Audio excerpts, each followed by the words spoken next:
नरेंद्र मोदी को आंख दिखाने वाले, केंद्र की सत्ता को ठोकर मारने वाले, विपक्षी दलों के नाक में दम करने वाले नागौर सांसद हनुमान बेनीवाल एक बार फिर से बगावत के मूड में नजर आ रहे हैं। उनके हाल में दिए गए दो बयान से तो ऐसा ही लगता है कि इंडी गठबंधन एक तरफ, कांग्रेस एक तरफ और हनुमान बेनीवाल एक तरफ। बेनीवाल के दो बयान आपको भी सुनना चाहिए। पहला बयान बाड़मेर का है और दूसरा लोकसभा का। तो पहले आप बाड़मेर वाला ये भाषण सुनिए, जहाँ बेनीवाल ने कहा कि कांग्रेस पार्टी जल्द ही टूट जाएगी। बालोतरा से लेके पचपदरा से लेके बाड़मेर तक मुझे पूरा भरोसा है कि 4 साल बाद हजारों लाखों तादाद में मतदाता और जुड़ेंगे, जो नए बच्चे बड़े हो रहे हैं। और पुरानी सोच के लोग, कांग्रेस के लोग तो गुटबाजी के अंदर खत्म हो जाएंगे, आप चिंता मत करो। कांग्रेस में तो 2 गुट नहीं 5 गुट है, तो ये बिखर जाएगी पार्टी।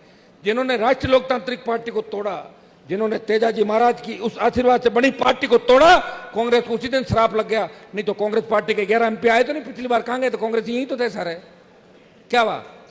और यहाँ के जो समीकरण थे मेरे भाई, बयानों पे मत जाओ। यहाँ पे आपकी बात कैसे रही थी, आप सब एक दूसरे अंदर से जानते हो, सब लोग इन बातों को जानते हो। मैं तो इतना ही आपको कह सकता हूं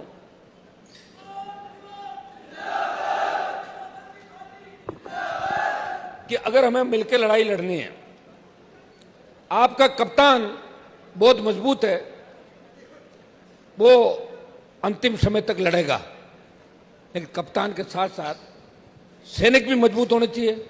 सैनिक भी मजबूत है। स्ट्रेटेजी होती है युद्ध जीतने के लिए, किस तरीके से युद्ध जीता जाए, कौन सी पद्धति जीता जाए। इस भजनलाल सरकार के अंदर मेरे 15 MLA भी होते, 5 भी होते हैं, तो अभी भजनलाल को मैं ही चलाता पूरा, जैसे IAS अधिकारी चला रहे कि नहीं चला रहे पूरे, है ना? तो चलाता कहां से? आए नहीं विधायक। लड़ाई तो लड़ ही रहा हूं, कांग्रेस से भी लड़ रहा हूं, बीजेपी भी लड़ रहा हूं।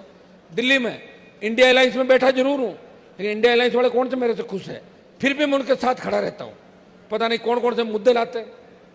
कांग्रेस कहीं एक मुद्दा लाती है, TMC दूसरा लाती है, DMK तीसरा और समाजवादी पार्टी चौथा। मतलब इंडिया अलायंस के अंदर भी मुझे लग रहा है कि स्थितियां अच्छी नहीं है। 15 गुट है कितने, हाँ, और बातें करें प्रधानमंत्री बन जाए, कैसे बनेंगे बताओ मुझे। मुझे तो लग रहा है ये हमारे ऊपर वाले उनसे मिले हुए दोनों से, ये चाहते हैं कि इसी तरह काम निकलता रहे, बंगला गाड़ी सुरक्षा ये मिलते रहे, हमारा काम बने और देश जाए बाढ़ के अंदर। तभी तो हालात हो रहे मेरे भाई। लोग तो वोट डालना चाहते हैं, लेकिन डाले कैसे? मोर अपने पैरों की तरफ देख के रोता है कि काश मेरे पैर अच्छे होते। मोर कितना खूबसूरत होता है, लेकिन आप तो देना चाहते हो वोट, लेकिन टिकटें बिक जाती है। अभी जो 11 सीट आने के बाद कांग्रेस पार्टी का माहौल बना राजस्थान में, हम सबका माहौल बना, मेरी पार्टी को तोड़ा, मुझे कमजोर किया। मैं हमेशा इनके लिए लड़ता था सड़कों में भारतीय जनता पार्टी से। और दूसरा काम क्या किया कि साहब हमें तो ED और CBI पेपर लीक में बचा लेना। 4 जगह कांग्रेस ने अपनी जमानत जब्त कराई, टिकटों का सौदा किया। जब ऐसे सौदे होने लग जाते हैं तो जवानों का दिल टूट जाता है। आज आप मेरे से क्यों प्यार करते हो?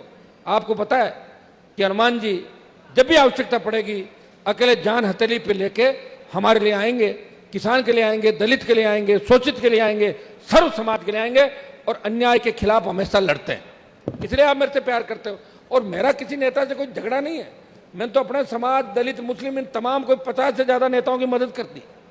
जब वो संकट में थे, रुमाल हिलाने वाले की भी करी 2018 के अंदर आ गया था, मेरी मदद करो मर जाऊंगा। मैंने कहा मरने नहीं देंगे, मैं बैठा हूं ना, जीवा दिया। बेनीवाल ने जहां बाड़मेर में कहा कि कांग्रेस टूट जाएगी, तो वहीं सदन में जब हनुमान बेनीवाल ने जल जीवन मिशन घोटाले की बात की और भ्रष्टाचारियों पर कार्रवाई की बात की, इस दौरान स्पीकर ने पूछा कि आप कौन सी पार्टी का जिक्र कर रहे हैं, तो बिना नाम लिए उन्होंने अशोक गहलोत की पार्टी यानी कांग्रेस को जिम्मेदार ठहराया। जैसे और राजस्थान जल जीवन मिशन को लेकर बड़े दावे आप करते हैं। हमारे राजस्थान में जल जीवन में भारी भ्रष्टाचार हुआ था पूर्ववर्ती सरकार से। मंत्री जी, जल जीवन मिशन में पूर्ववर्ती सरकार के समय भारी भ्रष्टाचार राजस्थान के अंदर, पुरानी सरकार थी, और वहां के जल जो मंत्री थे उनके घर ED की रेड हुई, CBI की रेड हुई। और आपने घोषणा पत्र के अंदर ये बात की जैसे हम सत्ता के अंदर आएंगे उन सबको सलाखों के पीछे डालेंगे, CBI जांच करेंगे। मैं आपको बताना चाहूंगा यहाँ के आपके जो पूर्ववर्ती सरकार, मतलब 1 मिनट कर रहा हूँ, पूर्ववर्ती सरकार कौन है? पूर्ववर्ती का बता दिया ना, राजस्थान की पूर्ववर्ती। हाँ, राजस्थान की पूर्ववर्ती सरकार के मंत्री के घर पे ED की रेड हुई।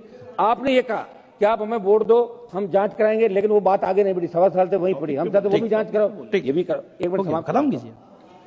समझ ये आप इनकी जांच तो कराओगे ही कराओगे।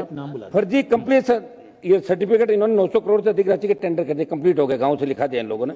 और राजस्थान में जो जनस्वास्थ्य अभियंत्रिक मंत्री अभी वर्तमान में, वो भी भ्रष्टाचार में लिप्त अफसरों की फील्ड पोस्टिंग दे रहे हैं। संसद में भी हनुमान बेनीवाल ने कहा कि राजस्थान की पूर्ववर्ती सरकार में घोटाला हुआ।